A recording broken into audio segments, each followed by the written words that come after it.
Hey guys, so it's day 4, Quarantine Cuisine. I'm just gonna finish up these fried chicken tenders that I started marinating the other day. And it's just the basic breading process. I have egg and hot sauce, and these have been marinating for like a full day with other spices, garlic powder, oregano, paprika, a lot of hot sauce, eggs. Anyway, now I just have basic all-purpose flour. You can use gluten-free flour. These are gluten-free breadcrumbs. They're panko breadcrumbs that are gluten-free. And one tip I can tell you right now, I like to season these also, because you want to layer every seasoning of your food. That's the difference between home cooking and restaurant cooking, is we know how to layer everything, and it just takes time to kind of think about food that way. But anyway, we're gonna do this classic breading process. And what I was gonna say is, you see, I'm using this exclusively just for the chicken. So since we're, conserving everything, and I don't have that many breadcrumbs in the house anymore, and I don't even have that much flour, I am going to save this flour and breadcrumb for just a couple days and only use it for chicken. Obviously, something that's gonna be baked in the oven to temperature. I don't want to cross-contaminate, but it's no problem to save it for a day or two and just use it again, because I don't want to throw this in the garbage, but it does have raw chicken in it. So just be mindful of that. Anyway, and I always put a little bit more in the pans than I think I'm going to need, because then your hands have, chicken on them. They have flour, egg, things get goopy, and it's harder to go and like refill what you have. And then the other thing that we like to do when we're doing this breading process is we like to keep one hand wet and one hand dry. Now, even as a professional chef for like 27 years or something, every once in a while you just screw that up, and then you either change your gloves or you wash your hands, and it's not really a big deal. But that's the idea, is you have one wet hand and one dry hand. And I'm kind of using one hand. See how when you use one hand and you go wet dry, then you get these clumps. So I'm gonna rinse my hands. Hey guys, we're back. So I washed my hands, and we're doing this double breading process. So the eggs, the chicken was marinating in the eggs overnight, and the hot sauce mixture, and then we added some flour. And what the flour does is it helps the breadcrumbs stick to the chicken and not slide off. So we put in the flour mix, but then we need it to be wet again. So we put it back in that egg mixture, that kind of gloppy mixture, and now we're putting it in the breadcrumbs. So you can go directly from flour into egg, but I like my chicken really crispy, so I do the double. Anyway, we're gonna now I'm just gonna start getting these cooking because lunch is just about here. I heated this pan and put some canola oil in there. Could probably be a little bit hotter, but a little bit of a rush. You don't want to crowd your pan too much. And I'm basically going to brown these on both sides and then put them on a sheet pan when I finish cooking them all on both sides, and then put them on a sheet pan in the oven at 425 bake for about 20 minutes. We're just like in the middle of fried chicken heaven. Fried chicken is like my favorite food in the world. Fried chicken, hamburgers, pizza. Anyway, so look at the color. It's like so beautiful. That's because we put paprika in there. We put the hot sauce. We put it in the flour. We put it in the chicken. We put it in the breadcrumbs. And look at that color. It's like unbelievable. So I'm gonna take as much of this out and get it in the oven, this first round. And you can serve this with just some fresh squeezed lemon on top, a little bit of salt when it comes out of the oven, and you can have barbecue sauce as a dipping sauce. You could have honey mustard. You could chop this up and put it over a salad. You could turn this into chicken parmesan. I mean, there's endless things we can do. We could also let this cool right now to room temperature, and then wrap them and freeze them and use them another time. So I'm just gonna put them in, my lower oven, 425 for about 15-20 minutes, and I'm gonna continue with the rest of them. Have a good lunch, guys. Hey, so we're having a really simple lunch today, not a lot of time. We're trying to just figure out our pantry, what we have, and menu plan. So I made this great fried chicken tenders. I put a little jarred barbecue sauce on the side, some sliced lemons, a little bit of parsley, not a lot because I don't have a lot in my garden, and some quinoa that I sauteed with herbs, spices, and then I added a bag of frozen peas, and I used some chicken stock for the quinoa and just followed the directions. All right, have a good lunch, guys. Thanks.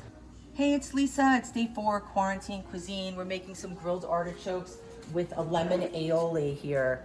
You know, I'm using citrus in a lot of the stuff because we happen to have some citrus trees here in California, which is amazing. Anyway, so, you know, the last time I went to the supermarket in person, because we're getting deliveries now when we can, it's very sporadic and we're trying to order things but not getting what we necessarily want. But the last time I did go, I was able to get artichokes. And I think because artichokes are really intimidating to people, and they're actually not just intimidating, but they're a pain and they're a lot of work. And I don't enjoy doing them for a big group of people because it is a lot of work, but I love them. I mean, they're just worth every bite. Fried, grilled, baked, stuffed. Anyway, we're gonna grill them today because we're trying to stay a little bit healthier. So I'm gonna show you how I break down an artichoke. So here's an artichoke. You want it to be as firm as possible. I've had these here for a couple days, so there is a little bit of bruising on there, but when the leaves start to open up, they're less fresh. But right now, we'll take any fresh produce. But in general, if you were to shop for artichokes, you want them to be really, really tight leaved like that, whether they're large or small. So these are fine. But I've been waiting, you may have seen them on my counter, I've been waiting to use them. So the first thing that we do is we have a bowl of sigillated water, which is basically a fancy term for lemon water. So I take cold water and I squeezed 2 lemons in here and mixed it around because asparagus, sorry, what is this? Artichokes. Artichokes, they turn brown like potatoes, they oxidize. They turn around like potatoes and avocados, and so anyway, we have them in acidulated water, which you can leave in the refrigerator overnight if you have to, but you can't leave them sitting on the counter without water or they'll turn black. Okay, so the first thing we're gonna do is take off some of the really hard, tough leaves from the stem. The stem, we love, we eat the stem, so keep the stem on, and basically, wear gloves, and I always wear a double pair of gloves if you have gloves right now. I know they're a little scarce, but if you have them, I wear a double pair because they tend to be sharp sometimes and it can cut your fingers. And then when I'm done with these gloves, I can rinse my hands and still do something with the gloves on, or I can just take off the first pair, throw them away, and now I have a fresh pair of gloves on. Anyway, that's all I took off from there. So this is what this looks like. And these are a little bit more tender, and these are the leaves that you can, you know, scrape with your teeth if you like, if you dig that. Okay, the next thing is I have my arsenal of tools here. Everyone kind of does this a different way. The first thing I do is I use a serrated knife and I cut off about 1 inch from the bottom, from the tip. And you know what? We actually have artichokes that we grow in our garden here. They're not in season right now, but when we forget to pick them and they bloom into the flower that they become, it's the most gorgeous thing I've ever seen in my life. And you could actually dry them and put them in a vase and they're like magical looking. Okay, anyway, so we did that. The next thing we do is I cut it down the center carefully so that I can make 2 out of this, or 4 if you'd like to cut it in quarters, keeping the stem intact, okay? Now this is the part that freaks everybody out. This is the, what is that called, Parks? The stem of the, of the artichoke. This is the choke. Now it's very hairy in here. We want to get all of that out, and we want to get this purple out also. So what I do is I use a serrated knife and I cut just below the heart, which is like the meat of the artichoke. And I kind of release that fur, okay? It just gives me like a little bit of a head start. And then I use my hands, my thumb. Our hands really are our best tool in the kitchen sometimes, to dig that out. And then I take a scissor and I cut these kind of thistly purple leaves out. See that? you know, it's just, you can eat a whole artichoke and not even clean it, but it's not that pleasant, those kind of thistly and furry chokes. So we're gonna take that out.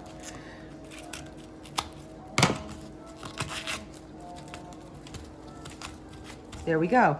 And then what I do is I turn it over and I trim the end because the end has that kind of dirtiness to it, the root end. So I do that and just take a little, you can do this with a paring knife, you can do this with a peeler. I just take a little bit of that off and that's ready to go. And I'm gonna put that down deep in the water because that hasn't been exposed. Should I do one more? Okay, nah, too much. All right, we're gonna boil these now. Be back in a sec. Hey, so we're back for part 2 of grilled artichokes, day 4, quarantine cuisine. So while I was cleaning the artichokes, I put a large pot on the stove of water and I brought it to a really roaring boil and I had salted it. And we're basically going to cook these in the water. You can cook them all the way through in the water till they're tender. You just stick a knife, paring knife into them and see if they're tender. But I'm not gonna go all the way because I wanna throw these on a grill and get a little char on them for flavor. Parks, maybe you can go into the water and just see what's happening down here. You know what's so interesting about life? I've been doing this professionally for 25 years now. And when I first got out of culinary school, I worked in restaurants. And a lot of kids these days, they just wanna be on TV, they wanna be on the front of a magazine. They don't wanna do the work that goes into really becoming a chef. And that kind of work is when your boss hands you a case of artichokes or 4 cases and says, can you clean these for me? Or a case of zucchini, can you clean these for me? And cut them and prep them for a restaurant that's serving 120 meals a day. That's how your knife skills get good. That's how you learn tips and tricks. I learned the best tips and tricks from the dishwashers and the busboys who would help in the prep kitchen, who were doing everything so fast. You know, when you're cooking for that many people, you have to really learn these tricks to get by. Anyway, we want to boil these for about 15-20 minutes, then I'm gonna take them out. Now, as you can see, they're popping up, right? So the way to keep these guys down so that they all stay underwater is you put a plate upside down, and now I'm probably need 2 because it's a pretty big pot. And then we'll just leave those. Okay, we'll be back. Hey, so we're back, day 4, quarantine cuisine. Chef Lisa making grilled artichokes. It's been raining here for 24 hours. I'm in California. They say it never rains in California. It's not true. It does. We have seasons also. I wear all my sweaters and boots from New York. It's totally a lie. I wear my leather jackets. I just don't wear, no, I wear everything. I wear cashmere, all of that stuff. It doesn't matter. Okay, so we took the artichokes out of the water after like 15 minutes in very vigorously boiling salted water. I let them drain in a colander in this bowl. I'm all about like utilizing the same utensils over and over, so I'm not doing a lot of dishes. So now the bowl that I had the acidulated water in originally with the artichokes, I drain the artichokes in. I'm gonna just get rid of this water, boom. Now I'm gonna put these babies back in here. They're still hot. I'm gonna put some avocado oil. And then I'm gonna put them right on the grill. And I'm gonna salt them when they're on the grill. So basically, I'm gonna fit as many as I can. Oh, the point of why I was talking about the rain, sorry, was that I was gonna put these on the grill outside, but it's been raining all night and where our grill is, it's very muddy. So I'm just doing it inside and I love these grills. They're double-sided. One side has the grates and the other side is flat. That you can make pancakes on or bacon or eggs. They're just really, really awesome. Okay, I don't want to crowd it too much. That's about all that are going to fit this round. Now I'm going to put some salt and pepper. You know, I like the flavor of artichokes. I don't want to mask it too much. So I'm just going to do salt and pepper. But here's the key. You know how I like to cover my pan so I don't have to clean anything? Well, I have this one covered on the back side because I'm going to put this down on the artichokes. And I'm going to add some weight and press it down so that we really get some nice char on that. Okay, so we're day 4 quarantine cuisine. This is Lisa. We're still in the middle of these grilled artichokes. I have on the grill the last of the artichokes that didn't fit before. I'm just gonna remove them now. Look at how beautiful that is. The color, so easy, and we're inside, okay? This is like, we're coming up on summer here, guys. Okay, so I have them all on a sheet pan, covered with plastic. I'm gonna move my grill over and turn up the flame so it don't smoke us out in here. In the meantime, I'm gonna show you how fast and easy a quick aioli is. I'm gonna put 2 cloves of garlic, maybe a tablespoon of parsley. You could do basil, you could do thyme, you could do cilantro. And I'm gonna pulse this for 1 second in a small food processor.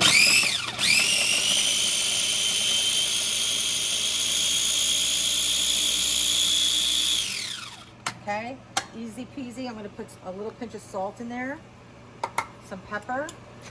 And again, this is where you can get creative. You can add curry powder, you could add turmeric, you could add Cajun spice, you could add cumin, you could add coriander, anything you want. Okay, make it your own. Now we're gonna add mayonnaise. I'm gonna make a lot of this because I don't know if you guys know, I married a Hardy boy. His name is Parker, and he loves artichokes, and he loves aioli, and he loves mayonnaise. Okay, so I'm gonna do the juice of 1 lemon. I'm gonna save these lemons. I'm not gonna throw them out because I can use them in something else for marinating meats. And at the very end of the day, whenever I'm done with my lemons, I throw them down my food processor, my garbage disposal, and that kind of cleans it out, makes it smell fragrant. And I'm gonna add a little bit of hot sauce. You could add any hot sauce you like. You could add chipotle, you could add chili powder. We're gonna blend it one more time. Let's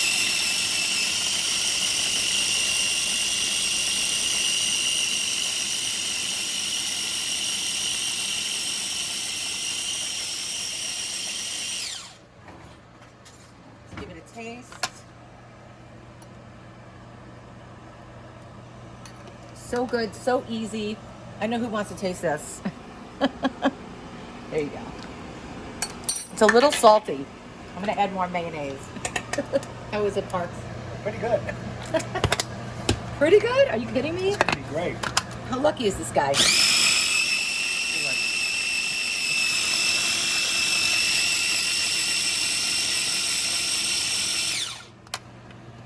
Okay, looks really, really nice. This will last for like a week in your fridge. You can put this over fish, over chicken. You could use this as a salad dressing, a dipping sauce for a crudité, anything you want. Hey, so I'm making the rest of lunch right now. It's roasted cod with plum tomato and red onion. This was cod that we had frozen, and I only had 5 pieces, and I'm feeding 9 adults. So I cut each piece in half. So now I have 10 portions of cod. Now it's, you know, only a couple ounces, maybe 2 ounces each, but I have the artichokes and I have a salad, and I'm also making a pasta, and I had some frozen shrimp, and I don't have a lot of shrimp, so I'm stretching the shrimp by putting it in a pasta. But for this really simple dish, this is gonna go in the oven, roasted 450 degrees. I'm gonna add a little bit of red onion, and I'm gonna save all my ends of all my vegetables. I'm starting to make vegetable stock now too, because I'm just getting nervous about what is going to be available and what's not. So we're just going to make a big bowl of vegetables.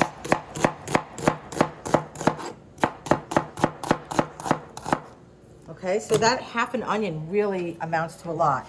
Before I put the onion in there, I'm going to put a little bit of salt on this fish and a little bit of pepper. And I'm going to use my handy dandy olive oil spray because we're really trying to, you know, we're all eating a lot of comfort food right now. And because we're eating a lot of staples from the closet, it's heavy carbs, and it's also, you know, comfort food. And we're all feeling that right now. And so whenever we can make it a little bit lighter, we can. You know, like yesterday we had fried chicken, and it was like everyone was so happy. But today everyone's feeling a little bloated. Okay, so I have a plum tomato that I'm just cutting in quarters. And you know, as I'm looking at this, I'm realizing, you know, I'm gonna save any end I'm not using for my stock bowl.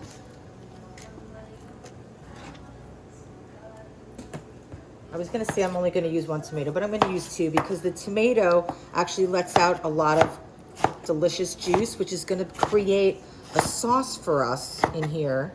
Just get that end out. So the tomatoes are actually gonna help create this beautiful sauce. And we're gonna add a little bit, I'm gonna throw those lemons from the artichokes in here. I'm getting every last bit of that juice out. Throwing it in there, there's a couple picks, who cares? I'm gonna put a little bit of chicken stock. Well, I didn't cut that very well to open that. Ooh, that just went on my toe. Okay. Okay. Okay. And that's it. I'm gonna throw this in the oven right now and put just a touch of olive oil over the top until it's golden brown.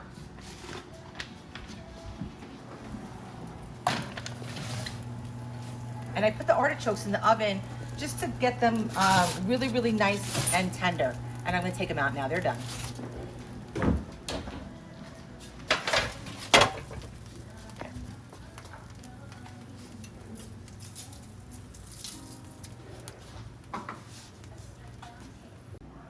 Hey guys, day 4, Quarantine Cuisine, Chef Lisa here. I'm gonna make the chickpea pasta with shrimp and vegetable. So we're all trying to eat a little bit of less carbs right now. So I have 2 saute pans on the stove, and I always tell people I heat these up with nothing in it. And I know people don't get the concept of that, but when you work in a restaurant, we leave pans piled on top of each other like this, with the flames on underneath, and then you just keep grabbing, so you're not starting with a cold pan because everything's happening so fast. And it's not going to ruin your pans, it's fine. But we want to do that. We're not frying, we're sauteing. So we want to start with a hot pan, and then we're going to add the oil. And the reason why I'm doing 2 pans is because this is going to be a pasta dish, and I have a lot of pasta. I don't have a lot of the shrimp and vegetable that's going in, but once the pasta goes in, it's going to be too much for one of these pans. So I'm just splitting that evenly.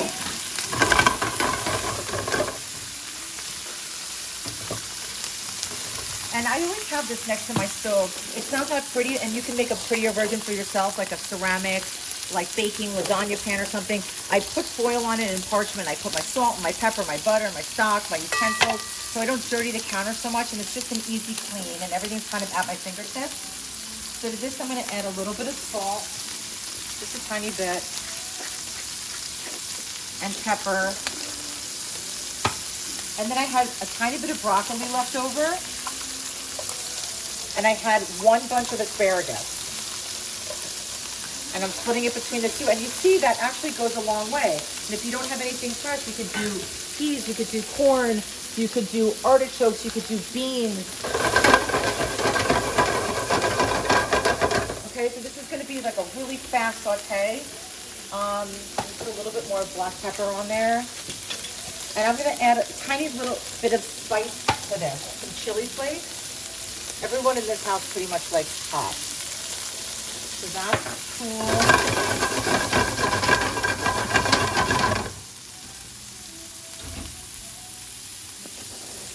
I'm going to put my fish on broil right now for the last couple minutes of it. I just switched it over to broil.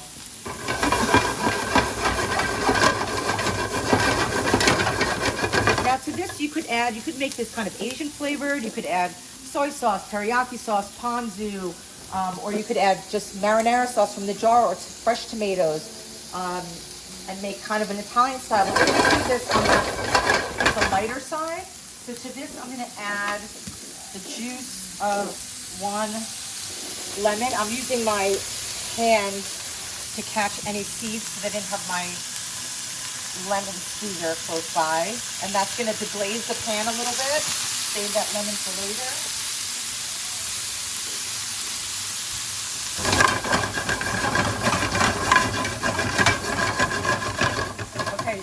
That I'm going to add a little bit of this stock that likes to spill all over me. I don't know what's wrong with this box.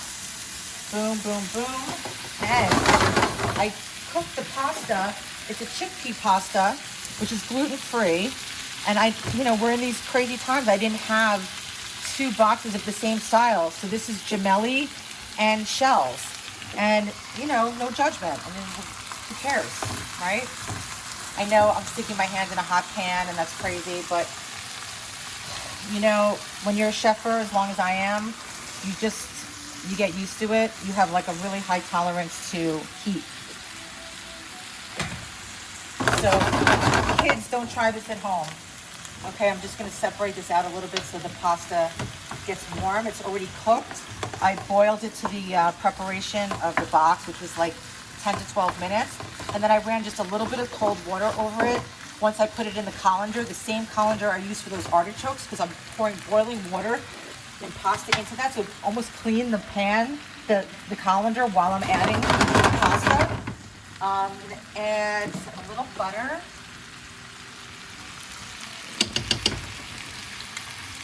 So you see I'm doing like the same thing to both pans. A little more chili flake.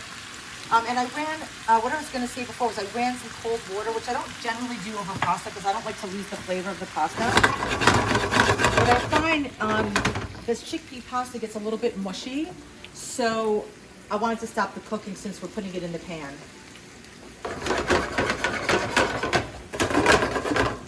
Need more salt. Sorry. It just does.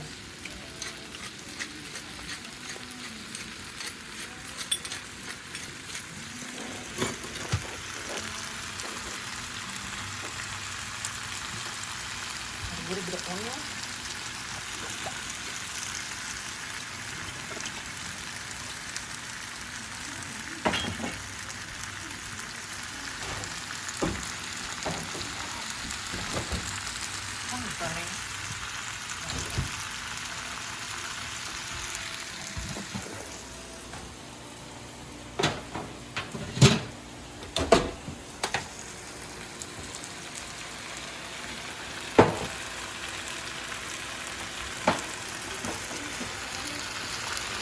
A little bit more lemon for freshness.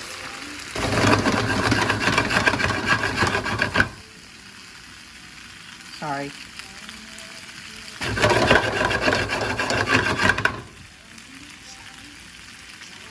Sorry, Sari. Sari's my middle name.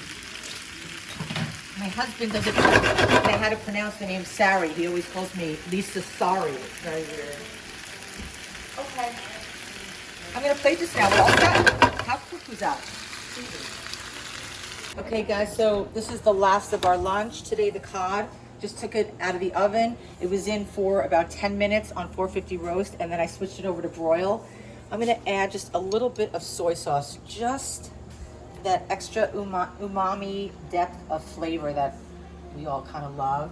And then so low on herbs, so I'm just gonna add a tiny bit of parsley, which just elevates it a little bit, you know, it just eye appeal, especially when you have kids. You got to make things look pretty. Okay, have a great lunch. See you later. Hey, so this is part 3 of Spatchcock chicken cooking, and you know it's been raining here for like 24 hours, and I think I told you earlier the ground is really wet where the grill is, so I'm doing another indoor grill. I had the artichokes on here earlier, and I'm just going to spray this with a little pan. It's going to get smoky. Let me turn this on. And I got this chicken. You have no idea how good this chicken smells right now. Oh my God. So it's smoking. I'm gonna put this skin side down.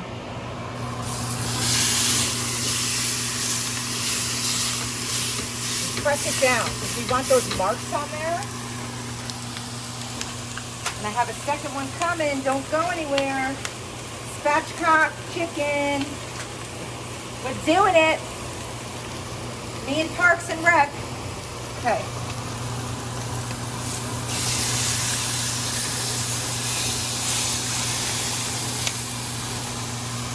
Okay, remember my little trick? We're gonna put a little bit of parchment paper right here. Hopefully it won't burn. And then I'm gonna put my sheet pan on there. Yeah, baby. Stay tuned. Chicken on my indoor grill. I put my sheet pan on to press it down. I put a little parchment in between so I didn't get chicken all over the bottom of this. And we'll throw that out anyway just to make sure there's no salmonella. Are you ready for this reveal? Are you like ready, Perks? I'm ready. You're ready, okay. Oh yeah. Oh yeah. Oh yeah. Weird angle. Hold on. Coming this way. Oh baby. Sorry, buddy.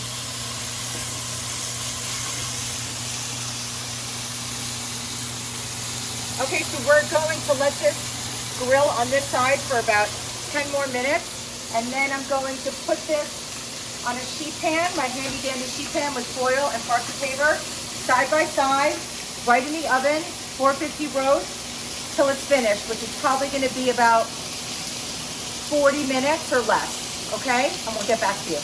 Okay guys, oh my God, day 4, quarantine cuisine. I'm just really exhausted. Anyway, we're lucky. We have food, we have friends, we have family. This is our spatchcock chicken. I cut it all up. It looks juicy, it looks tender, it looks delicious. I made some mashed potatoes. I'll talk about that another day. I roasted some sweet potatoes, easy peasy, another day for that, and another day for this. I just don't have the strength right now, but this is sauteed mushrooms, onions, and chickpeas with truffle oil. All right, peace out, have a good night, stay healthy, stay inside. Love ya. Day 5, quarantine cuisine. Your buddy Lisa here. This is gonna be a little wild. I'm not sure how this is gonna go down, but I'm trying to multitask. And when you see what's going on this counter, you're gonna freak out. But let's hope it works out beautifully. What I'm doing is I'm making 3 things at the same time because they have very similar ingredients. And this is something that you can do with your family. Have everybody stand around the kitchen counter and give them each a job. Chop onions, chop peppers, chop celery, chop carrots, take the corn off the cob. I have leftover chicken from last night. You could take it off the bones. So basically what I'm doing is I'm making a black bean soup, I'm making a chicken chili, and I'm making a veggie stock. I have all my vegetable cuttings from the last 3 days, and a lot of them are just from today also.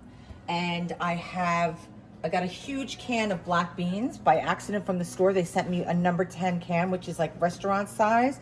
So I'm making a black bean soup and I'm making a chili. And chili and black bean soup have like almost identical ingredients, even though they taste completely different. And you're gonna be amazed at how much I'm putting the same things in the same pot, in 2 different pans, and it's gonna be a completely different product.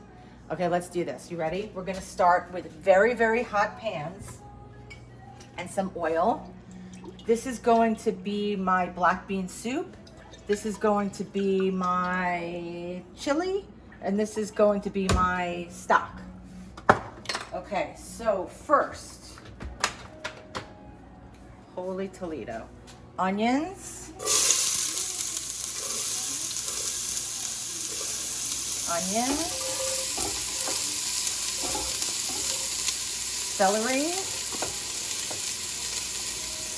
Celery,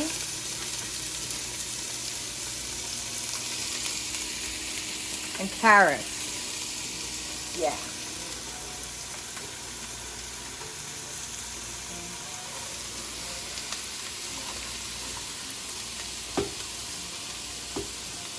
Okay. Let's just start with that. Mix that around. This is called mirepoix, which is basically carrots, celery, and onion. It could be any kind of onion, red, yellow, white. It could be a shallot. This is the base for most soups, stocks, sauces. Back here, I'm gonna brown this a little bit to get some color. So we're just gonna stir this. It's all my carrot strips, celery ends, parsley, onion ends, a little bit of mushroom in there, okay? And at this point in time, I can use the same utensils and kind of share them because it's almost all the same things and everything. Okay, so that's that. I'm gonna turn this baby up a little bit. These are on medium heat, medium high heat. Okay. I'm using a lot of garlic in this, so I just put these garlic cloves in my food processor and I'll pulse them.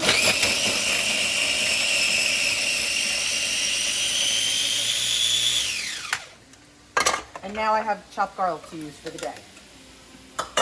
So easy. I'll put some in here, some in here. Okay.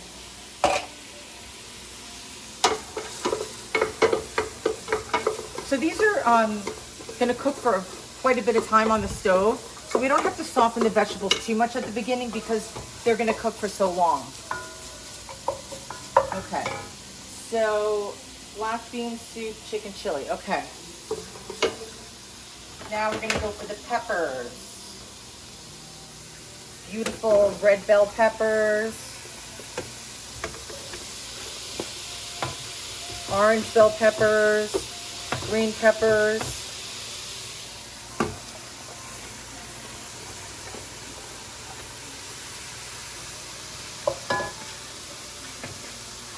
Okay. And you know what? I think I'm going to save the rest of this for something else. So I'll just get these peppers out of here, and I'm going to save that onion and celery for another dish.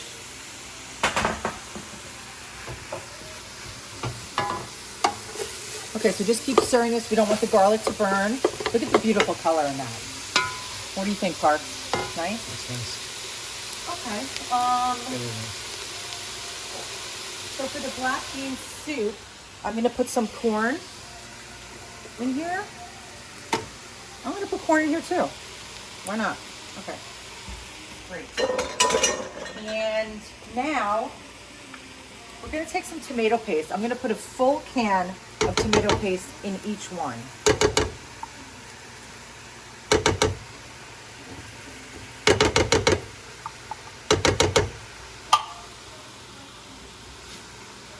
Now you want to work fast when you're doing stuff like this, sauteing. So it's always nice to have all your mise en place, which means basically all your cut up vegetables ready. If you notice, I had everything kind of staged here, so I can do the process super quickly, and I don't have to stop, and then I'm not going to burn anything.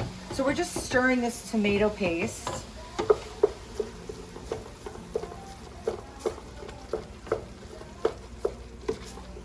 Okay.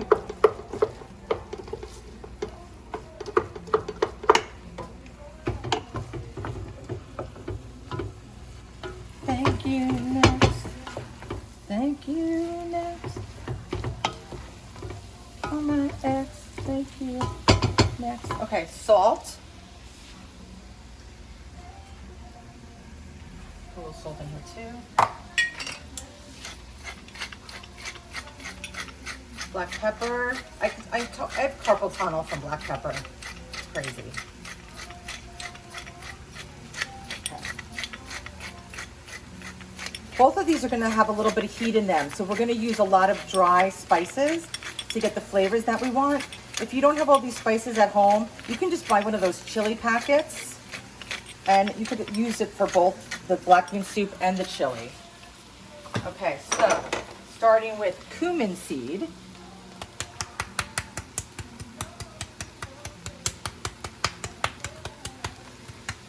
And we're just going to start layering these flavors. And we can always adjust and add a little bit more of this, a little bit more of that. Turmeric, which I told you I add to like everything. It's good for our anti-inflammatory issues.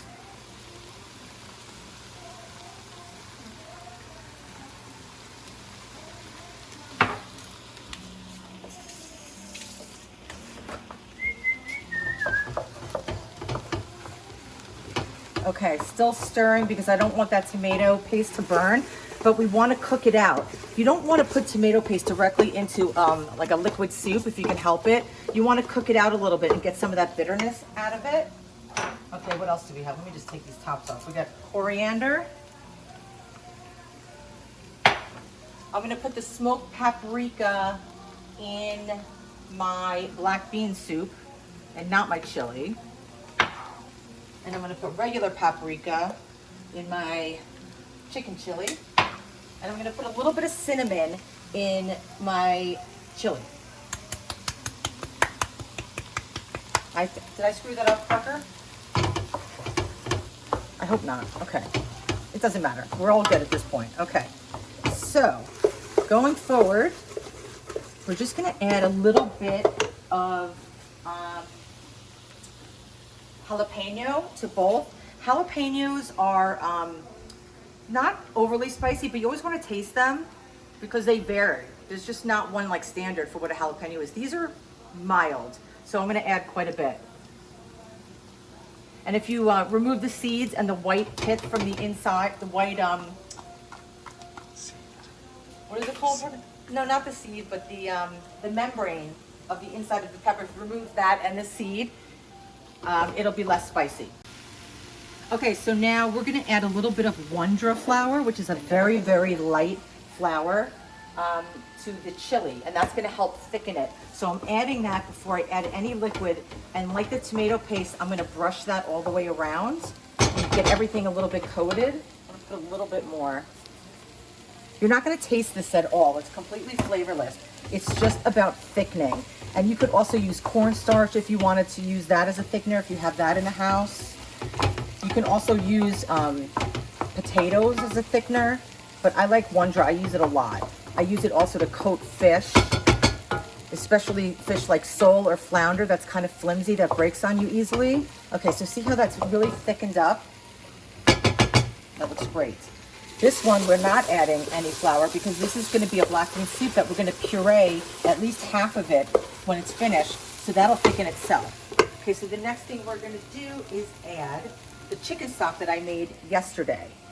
So I'm going to add one quart container there. I'm going to add a second quart container there.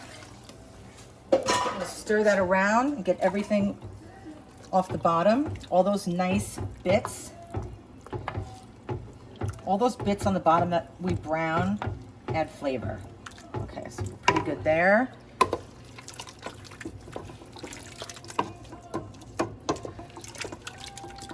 Get everything off the side. We don't want it to burn.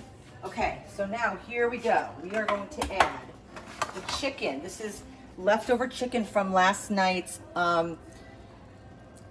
what was that? The Spatchcock chicken. So we're gonna add that, to the chicken chili. My trusty sous chef, Parker, picked this off the bone for me earlier, which was really awesome. Okay. Good to go on that. And then we're gonna add beans to the black bean soup. So we're gonna add the majority of the beans here, 2/3 of them here, and 1/3 of them here. And you could add any bean. You can add a variety of bean. You could do tricolor beans. Look at how this is coming together already. Okay, and lastly, we're gonna add a can of tomatoes, diced tomatoes. Actually, this is a big can. I'm gonna split it in half. Okay, we're gonna let this cook for a couple minutes, and I'll show you what it looks like. Hey, so I just filled up this pot with all those vegetables, the vegetable stock, with cold water, and we're gonna let that come to a boil. And as you can see, our chicken chili is starting to bubble, our black bean soup is starting to bubble, and right now they kind of look the same other than the fact that this one has chicken, but in fact they're very different. And I'll show you why and how, and hopefully you'll try this at home. Okay, so first off, I'm just gonna get everything off the bottom here on both pans. Okay, now I forgot to add the chili powder to the chili. Sorry. So here we go, no big deal at all.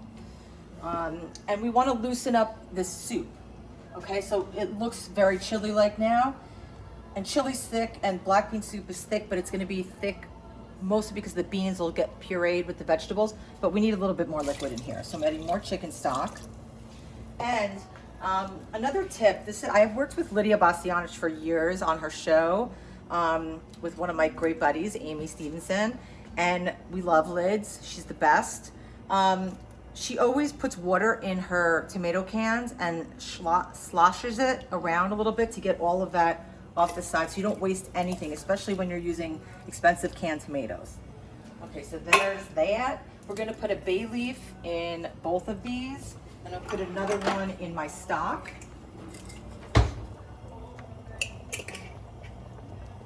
And I'm gonna add these corn cobs to here, which will add a really nice flavor, and these peppers. We're not wasting anything, guys. Okay, so we're gonna let that come to a boil. Once this comes to a boil, we're gonna let it simmer for the rest of the day. I'm gonna keep stirring this, make sure that it's not sticking. Once this comes to kind of a full boil, we're gonna turn these both down to a simmer. And we'll check back in later. Hey guys, we're back. It's day 5 Quarantine Cuisine. I'm making black bean soup, I'm making chicken chili, and I'm making veggie stock all at once. I'm sorry if this has been a little like crazy. It's hard to keep track of it, but we're almost done. It's been cooking for hours. And look at this. This is the vegetable stock. Isn't that beautiful? This is like the stuff that makes me happy in life. But it's so gorgeous. And as soon as this is done, we're just gonna strain it like we did the chicken stock, and then put it into containers and freeze it. And we'll have beautiful chicken stock that basically took no time at all. Okay, here's our chicken chili. So it's really thickened up. It looks delicious. It tastes great. I forgot to tell you guys that I also put garlic powder in both of these before. So I did it off camera, but I just wanted to let you know there was garlic powder. Now here's the black bean soup. This is where you're gonna really see the difference. So we have our chicken chili, we have our black bean soup, and you see this is much more liquidy because we added more stock and we added a little bit of the tomato water. Now I'm gonna use this immersion blender. You can also put this in a VitaPrep or a regular blender, but be very, very careful because if it's hot, it can explode out of the top. So just be very careful. But I'm gonna use this stick blender right in the pot. I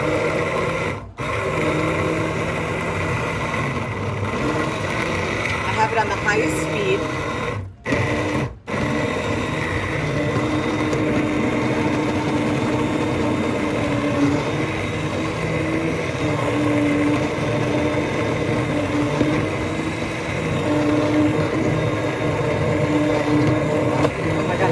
So good. It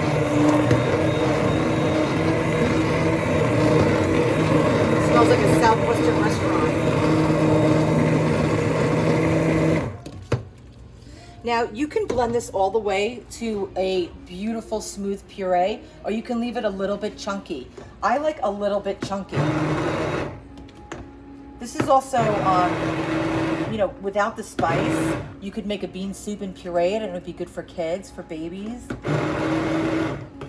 Okay, I'm gonna leave it like that, and I'll just kind of show you the texture. That's really beautiful. So we're gonna let these cool, and what the way I'm gonna cool these quickly so that I'm not waiting all day, because you don't want to put them in the refrigerator when they're hot. I'm gonna create 2 different ice baths in my sink, and I'm gonna put the pots right in my sink with ice around it, and I'll pour a little bit of kosher salt on the ice to help it, to prevent it from melting, and I'll keep stirring it every like 20 minutes, and that will help cool these down like 10 times faster than if we just let them sit at room temperature. And then I'm gonna take half of the black bean soup and freeze it and serve the other for maybe lunch tomorrow. And same thing here, I'm gonna take half of this and freeze it, and then next week, on a day that I don't feel like cooking, we can break these out. Okay guys, have a good day. Okay guys, so I just thought I'd show you this in case it wasn't clear, because this is so like normal to me to do something like this, but maybe it's not to you. So here's my black bean soup, and here's my chicken chili. Look at, they look totally different, similar color, similar flavors, but different vibe. I have a 2-compartment sink, and I put ice from my ice maker in here, and I'm just pouring a little bit of kosher salt around the perimeter of the ice, and that will really prevent the salt from melting. And then I'm gonna add a little bit of ice on top of that and keep stirring, and this should cool down within an hour, and then I can put it away. If I left this on the stove, this wouldn't cool down for maybe 4 hours, so I'm saving myself a little bit of time here. Okay, hope you're having a good day. Stay inside.